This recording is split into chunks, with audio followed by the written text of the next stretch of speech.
नमस्कार दोस्तों, स्वागत है आपका अपने चैनल मिस्टर एसबी क्लासेज पर। दोस्तों, आज के भास्कर की ये खबर है, देख लीजिए। नियम शर्तों की भरमार, भत्ता लेने में असमर्थ बेरोजगार। जी हाँ, बिल्कुल सही बात है।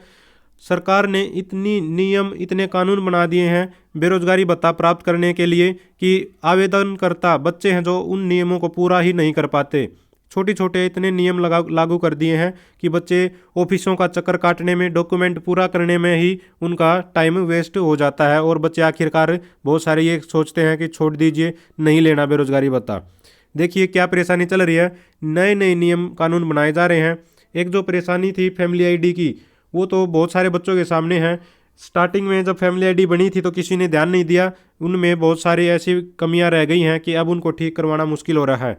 देखिए कि पहले भत्ते के लिए फैमिली आईडी नहीं थी, परंतु इस बार फैमिली आईडी भत्ते के लिए अनिवार्य की गई है। फैमिली आईडी में बेरोजगारों को छात्र, मजदूरी या फिर अन्य किसी छोटे बड़े व्यवसाय में दिखाया गया है तो उसके आवेदन को स्वीकार नहीं किया जा रहा है।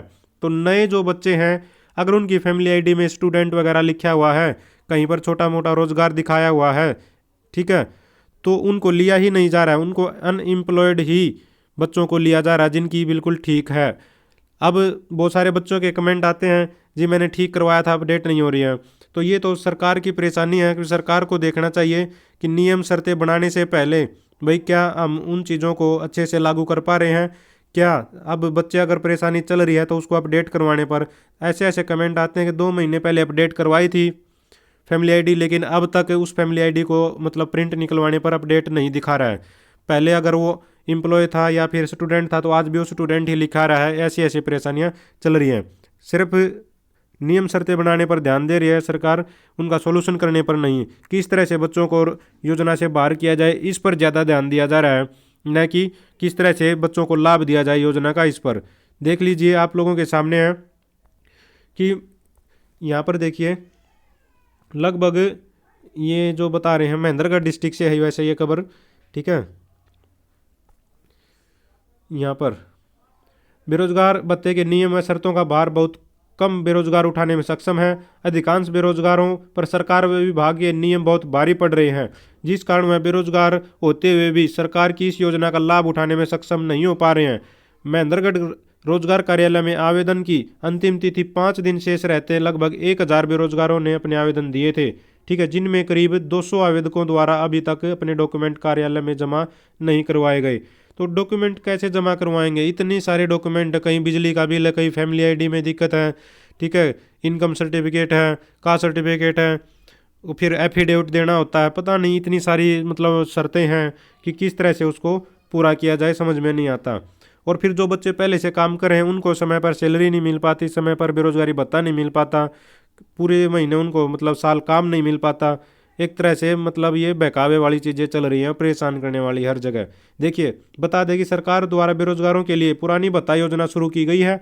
इस योजना का लाभ पढ़ने वाले छात्र छात्राएं या फिर काम धंधे से जुड़े युवक युवतियां नहीं उठा सकते। इसके अलावा रोजगार कार्यालय में पंजीकरण 3 वर्ष पुराना हो, यानी इतना समय वह बेरोजगार घूम कर दिखाए सरकार को, तो आप समझ सकते हो 3 साल तक वो धक्के खाए, फिर वो उसको सरकार बेरोजगार भत्ता देगी। अगर उस 3 साल के दौरान वो 35 साल की उम्र क्रॉस कर गया तो उसका भत्ता बंद, उसको भत्ता नहीं मिलेगा।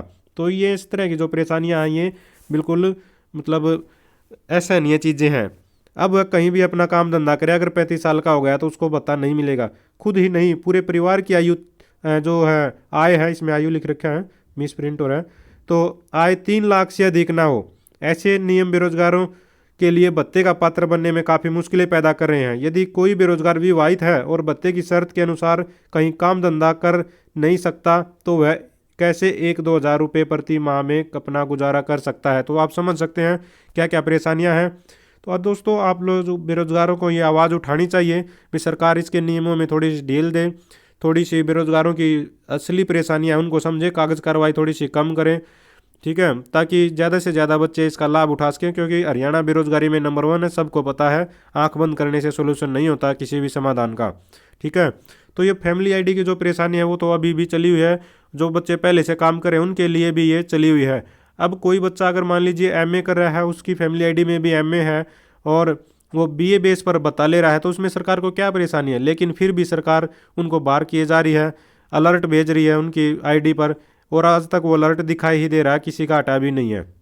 तो ऐसी ऐसी परेशानियों को सरकार को समाधान करना चाहिए।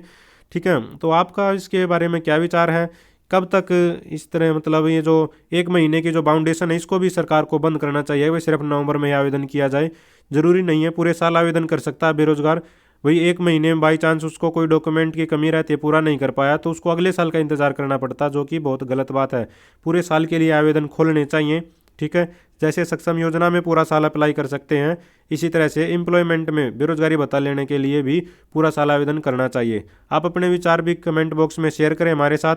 ठीक है दोस्तों, हमारी हर वीडियो को आप लोगों का काफ़ी अच्छा प्यार मिल रहा है, ऐसे ही हमारे साथ जुड़े रहिए और योजना से जुड़ी हुई जानकारी प्राप्त करते रहिए। तो ये आज की खबर थी, आज के लिए इतना ही। Thank you very much.